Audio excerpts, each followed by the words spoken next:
जय जगन्नाथ। अफिफ दास unique world को स्वागत। यही वीडियो रे आपण माने देखिबे प्रबोधन प्रशिक्षणर प्रथम दिवसर विवरणी देखंतु। ओंकार बिंदु संयुक्तम नित्यम ध्यायन्ति योगिनः कामदम मुख्यतमश्चैव ओंकाराय नमो नमः। स्वभाव सुलभ आंतरिकतार परिचय बहन करुथुबा नोडाल उच्च प्राथमिक विद्यालय दक्षिणपुर रे अनुष्ठित हेउथिबा ओडिशा पाठ्यक्रम रूपरेख 2025 प्रशिक्षणर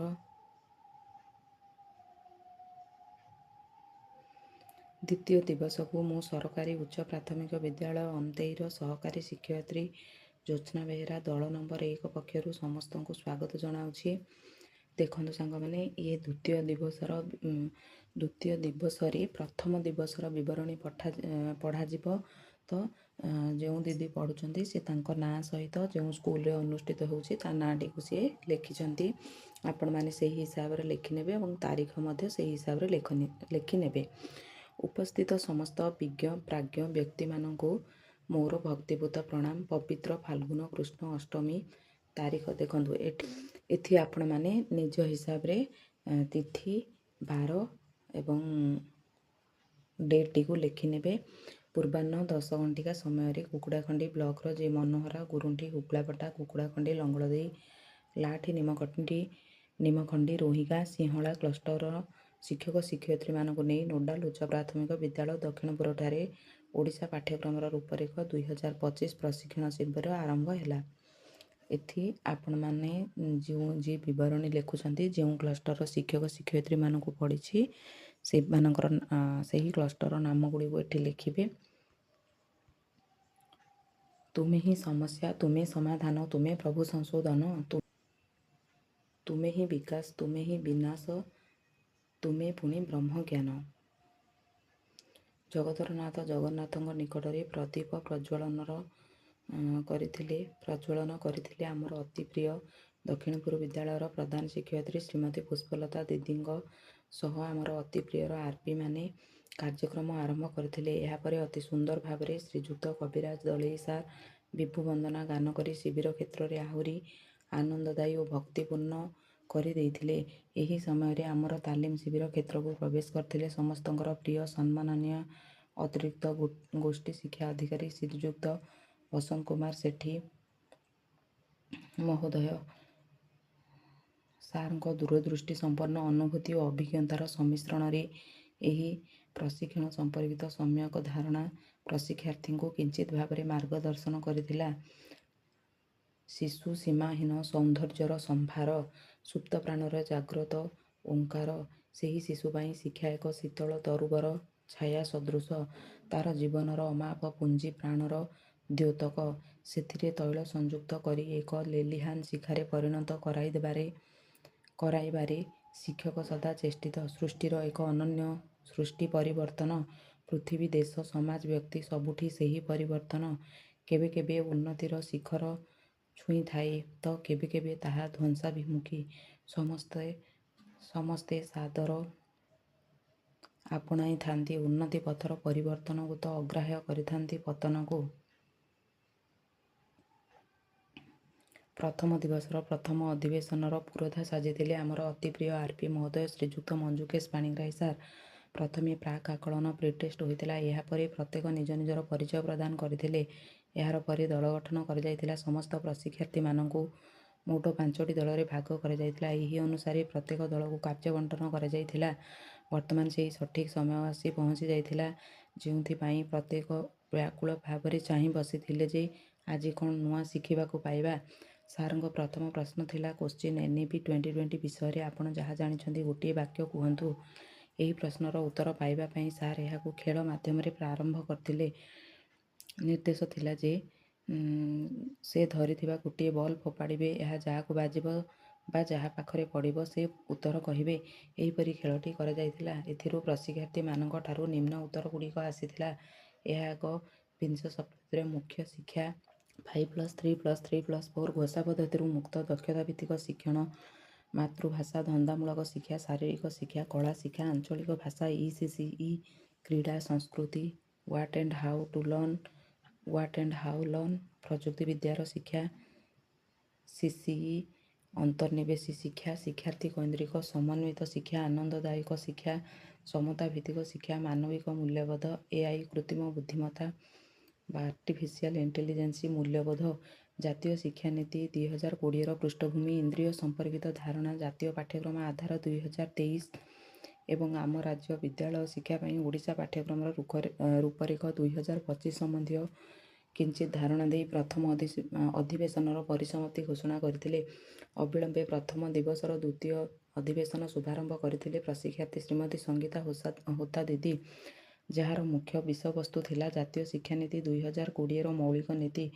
ପ୍ରଥମେ ଦିଦି ସମସ୍ତଙ୍କ ପାଖରେ ପ୍ରଶ୍ନ ବାଢ଼ିଥିଲେ ଯେ 1986 ଜାତୀୟ ଶିକ୍ଷାନୀତିରେ ପରିବର୍ତ୍ତନ କାହିଁକି ଆବଶ୍ୟକତା ପଡ଼ିଲା।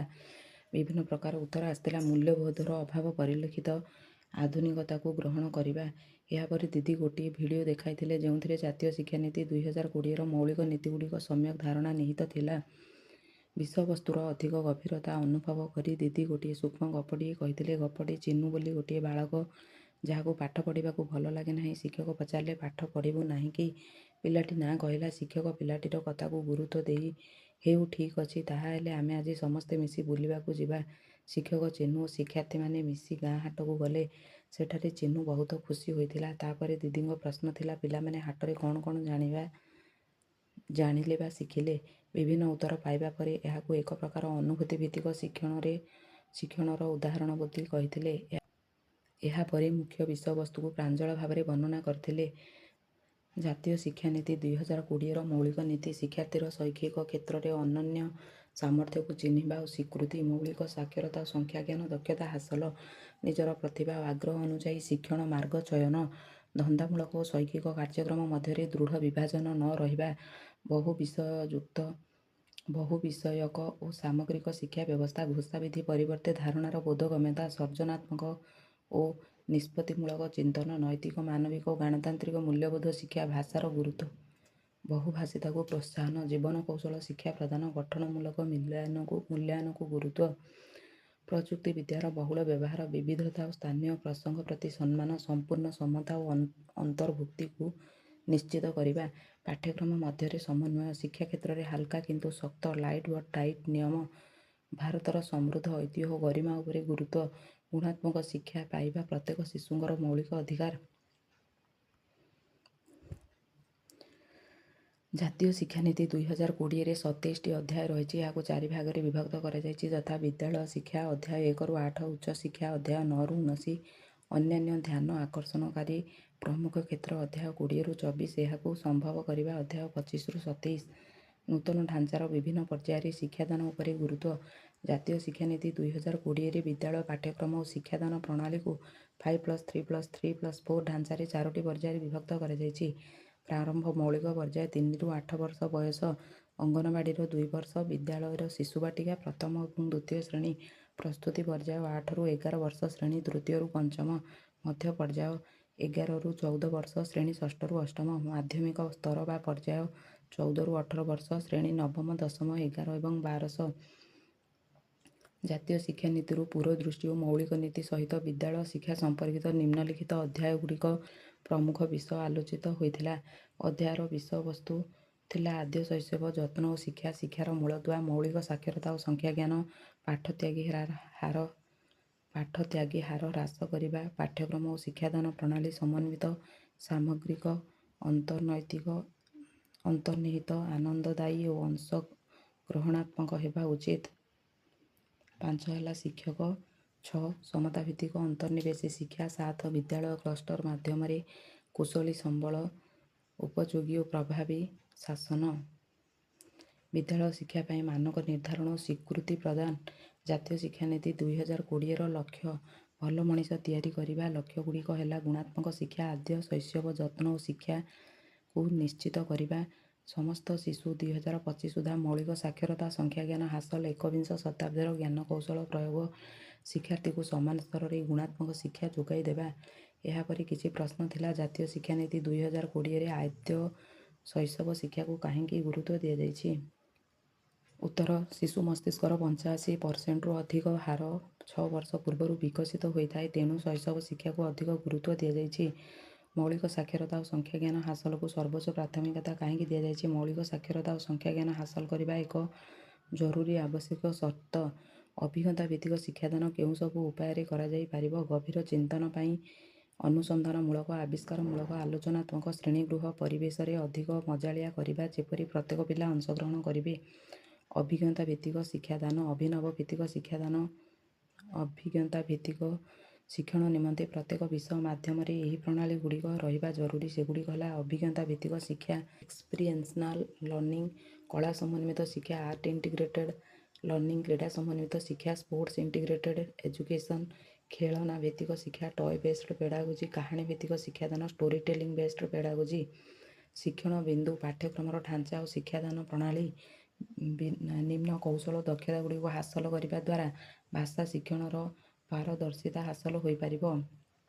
ବୈଜ୍ଞାନିକ ଚିନ୍ତାଧାରା ଓ ପ୍ରମାଣ ଭିତ୍ତିକ, ମୂଲ୍ୟବୋଧ ଭିତ୍ତିକ ଓ ନୈତିକ ଚିନ୍ତାଧାରା, ସର୍ଜନଶୀଳତା, ସୌନ୍ଦର୍ଯ୍ୟବୋଧ, କଳାତ୍ମକ ଭାବନା, ମୌଖିକ ଓ ଲିଖିତ ଭାଷାରେ ଭାବ ବିନିମୟ ଦକ୍ଷତା, ସ୍ୱାସ୍ଥ୍ୟ, ପୁଷ୍ଟି ଓ ଶାରୀରିକ ଶିକ୍ଷା, ଫିଟନେସ୍, ସୁସ୍ଥତା, କ୍ରୀଡ଼ା, ସହଯୋଗ ଓ ଦଳଗତ କାର୍ଯ୍ୟ, ସମସ୍ୟା ସମାଧାନ ଓ ସମୀକ୍ଷାମୂଳକ ଚିନ୍ତନ, ଧନ୍ଦାମୂଳକ ଶିକ୍ଷା ସହିତ ପରିଚିତ, ଡିଜିଟାଲ ସାକ୍ଷରତା।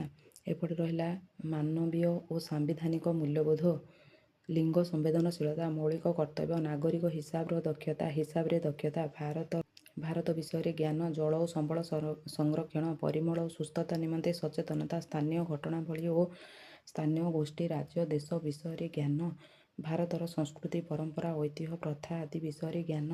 ଏପଟେ ରହିଲା ଧନ୍ଦାମୂଳକ ଶିକ୍ଷା ସହିତ ପରିଚୟ, ଡିଜିଟାଲ ସାକ୍ଷରତା, କୋଡିଂ ଓ ହିସାବ କରିବା, କୃତ୍ରିମ ବୁଦ୍ଧିମତ୍ତା, ଷଷ୍ଠରୁ ଅଷ୍ଟମ ଶ୍ରେଣୀ ମଧ୍ୟରେ ମଜାଳିଆ ପାଠ୍ୟକ୍ରମ, 10 ଦିନର ବ୍ୟାଗଲେସ୍ ଡେ। ଶିକ୍ଷଣ ବିନ୍ଦୁ 3 ଶିକ୍ଷାର୍ଥୀଙ୍କ ବିକାଶ ନିମନ୍ତେ ମୂଲ୍ୟାୟନ ପଦ୍ଧତିର ରୂପାନ୍ତରଣ। ଶିକ୍ଷାର୍ଥୀଙ୍କ ପ୍ରଗତି ଉପରେ ନଜର ରଖିବା ପାଇଁ ଶ୍ରେଣୀ ତୃତୀୟ, ପଞ୍ଚମ, ଅଷ୍ଟମରେ ବିଦ୍ୟାଳୟ ପରୀକ୍ଷା ଏକ ପ୍ରାଧିକରଣ ଦ୍ୱାରା ଆୟୋଜିତ ହେବ। ମୂଲ୍ୟାୟନ ରୂପାନ୍ତରିତ ହୋଇ ବିଷୟ ଭିତ୍ତିକରୁ ସାମଗ୍ରିକ ଭାବରେ କରାଯିବ, ଯଥା ଶିକ୍ଷଣର ମୂଲ୍ୟାୟନ ଅଫ୍ ଏସେସମେଣ୍ଟ, ଶିକ୍ଷଣ ପାଇଁ ମୂଲ୍ୟାୟନ, ଲର୍ଣ୍ଣିଂ ଫର ଏସେସମେଣ୍ଟ, ଶିକ୍ଷଣ ଭାବେ ମୂଲ୍ୟାୟନ, ଲର୍ଣ୍ଣିଂ ଏଜ୍ ଏସେସମେଣ୍ଟ। ଶିକ୍ଷଣ ବିନ୍ଦୁ 4 ଶିକ୍ଷକମାନଙ୍କର ନିରନ୍ତର ବୃତ୍ତିଗତ ବିକାଶ। ଶିକ୍ଷାଦାନ ପ୍ରଣାଳୀ ଚୟନରେ ଶିକ୍ଷକମାନଙ୍କୁ ସ୍ୱାଧୀନତା। ନିରନ୍ତର ବୃତ୍ତିଗତ ବିକାଶ ପାଇଁ ବର୍ଷକୁ ଅତି କମରେ 50 ଘଣ୍ଟାର ନିରନ୍ତର ବୃତ୍ତିଗତ ବିକାଶ କାର୍ଯ୍ୟକ୍ରମ।